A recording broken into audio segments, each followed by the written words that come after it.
Rogers and Little River Academy are our week 1 game of the week matchup as we kick off Friday Night Lights this week. This rivalry hasn't been played the last 2 years, but its history dates back nearly a century. And with that history comes some stories you don't forget. They want to beat us really bad, and we want to beat them really bad. That's the kind of passion you expect from a Texas rivalry. But for Rogers and Little River Academy, this one goes back nearly a century. All I really heard from my dad is how embarrassing it was to lose, so. And that message has been passed down for generations. The first meeting came in 1927.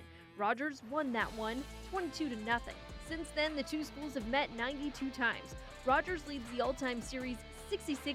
And from 1967 through 1990, the Eagles won 24 straight games. I was a part of the 19th and the 20th. But he remembers one in particular. Rogers came into the game 2-6. Academy was in the hunt for district championship, and Rogers hadn't won a game since week 2. And there was no reason we should have won that game. I'm telling you, they had the far superior team on paper and off paper. They were the much better team, and for whatever reason, we came out and won that game. The Eagles showed up just as the national anthem was playing, ran off the bus, and won. One more chapter in a rivalry that would eventually reach 24 straight victories.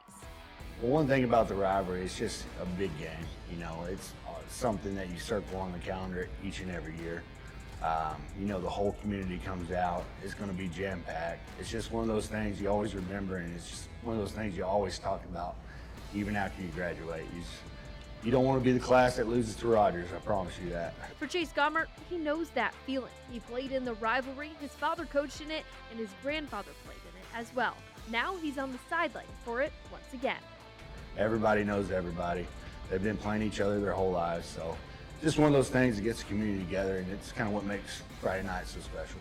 After 2 years apart, the rivalry returns. The 93rd meeting between these two communities, and a new generation gets to write the next chapter. Well, the game will kick off at 7 o'clock on Friday, and we'll be there to cover all of the action.